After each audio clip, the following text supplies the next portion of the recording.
Only about a second left on the clock when Bjelica gets the ball and gives the Kings the win right here. Jalen Rose, what do you think about this wild finish in Houston? A miscommunication on defense, and it just shows you how the margin between victory and defeat can be so very close. Russell did a great job of attacking the rim and being aggressive. The Kings got good minutes out of Rashawn Holmes, a young big that's giving them good energy. Harrison Barnes made some plays. You talked about Buddy Hield. It was an opportunity for the Houston Rockets to get a win on their home floor. But as you showed, the late three-point shot, which is a big-time play, ultimately sunk the Houston Rockets on their home floor. It really did, and I want to celebrate the Kings for a second because they started out so terribly this season, and now they've got a road win against the Mavs, a road win against the Rockets. They're missing Fox and Bagley for periods. Do you think that they've started to figure it out as a team? I do, and it's based on the guys that I named. They have a lot of seasoned veterans. I didn't mention Corey Joseph and Trevor Ariza. So as you go deeper into the box score, you understand that there's certain guys that when they've been around the league, you know what you're going to get from them on a nightly basis. And Luke Walton has done a terrific job of pushing those buttons, getting this team to play hard, hoping to find an identity. And when you beat teams like Houston on their home floor and the other wins that you just acknowledged, that gives your squad confidence.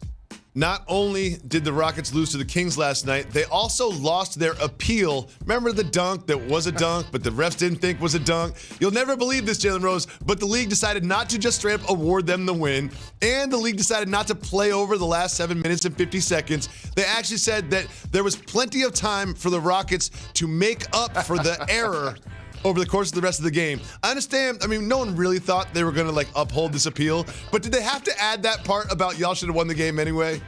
Well, that was just a jab at them for making us waste time and energy and send emails and leave voicemails in order to go over something where I gave you guys the fix. Jacoby, you play basketball at so many different places, 100% more than I do. And there's so many times you see the Nets get caught when somebody that's not in the NBA makes a jump shot. When you watch NBA League Pass, you rarely see that happen. Never see it. Why? Because the nets aren't so long. In that case, I believe that's what caused the James Harden ball to actually do what it did.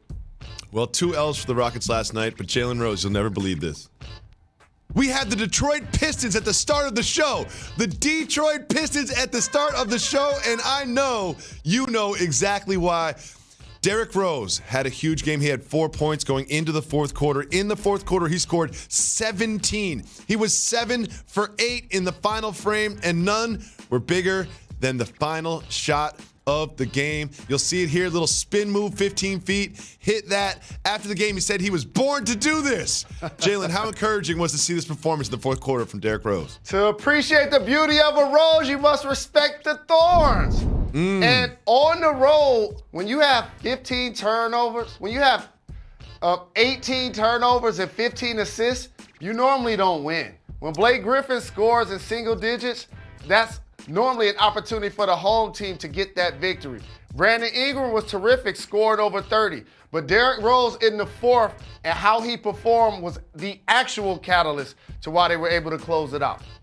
It really goes with Jalen. There's also some rumblings, some little reports and rumblings here and there about the Detroit Pistons maybe considering trading Blake Griffin. Could you see that happening this season? Well, here's the thing. Anytime a team isn't playing up to its expectations, all of the cards have to be on the table. And it isn't personal. We talked about this with Chris Paul. I know we love you, big fella. We talked about this with DeMar DeRozan. I know we love you. But if we're going to get Russell Westbrook and Kawhi Leonard in return, then we got to pull a trigger. No different from Blake Griffin. So it'll be interesting to see what and if they could get in return for a value in Blake Griffin. But I don't anticipate it happening over the next couple of weeks. Let's just say that. Well, Jalen, I'm so excited. We have a guest that's going to join us in studio, a gentleman by the name of Anthony Spice Adams. He is hilarious, and we're going to see if maybe Creamy Biggums will join us as well. Stay tuned for that. He is Jalen Rose. What up, Doe? I'm David Jacoby. And on the cool check-in, Together, we are Jalen and Jacoby. What is it that we do? We get the people what they want. We have Anthony Spice Adams joining us later, but we start with Monday Night Football last night. Does anyone want to win the NFC East? Anybody? The Eagles could control their own destiny if they win out, but they got down early to Eli Manning and the Giants, but they came back in the second half. Carson Wentz led the team down the field, forced overtime, led the team down the field in overtime, and hit Zach Ertz with this pass to give the Eagles the win. Jalen, a win is a win, but do you leave this game more concerned or encouraged about the Eagles' chances? More concerned, and it's not necessarily based on the score of last night's game. It's based on the injury report. Lane Johnson went out during the game. Alshon Jeffrey went out during the game. Deshaun Jackson wasn't available to play. Jordan Howard wasn't available to play. Now all of a sudden you're losing so many guys that you rely on to make big plays, especially at this point in the season, if you're going to upend the Dallas Cowboys.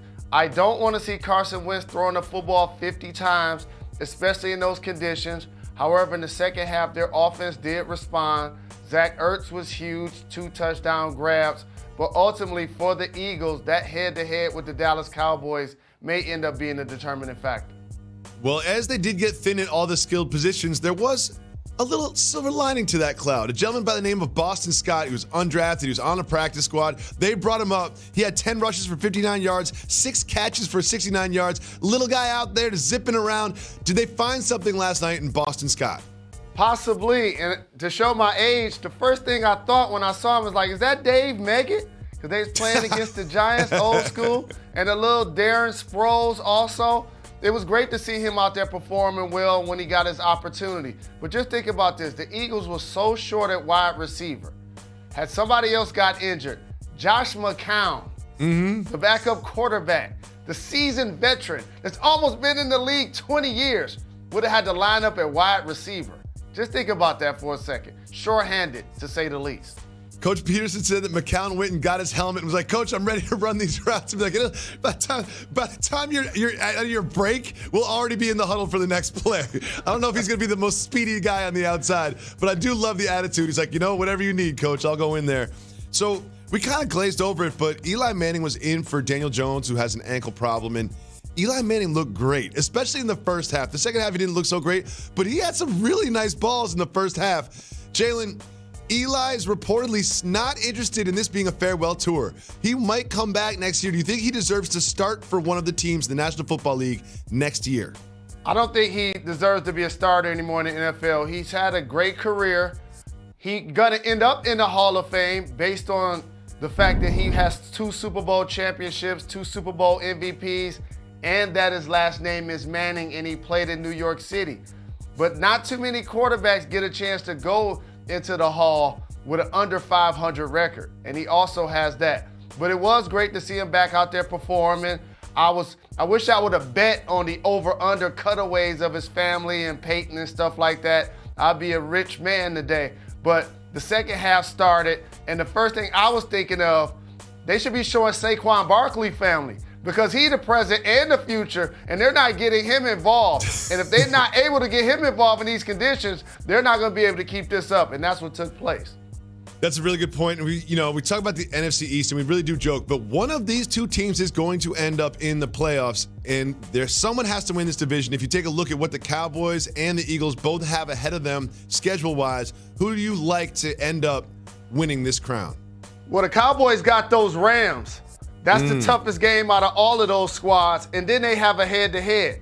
So if the Cowboys lose to the Rams and the Eagles are able to beat the Cowboys, that to me gives them the edge. The final game at the Giants, they'll probably beat the brakes off of them.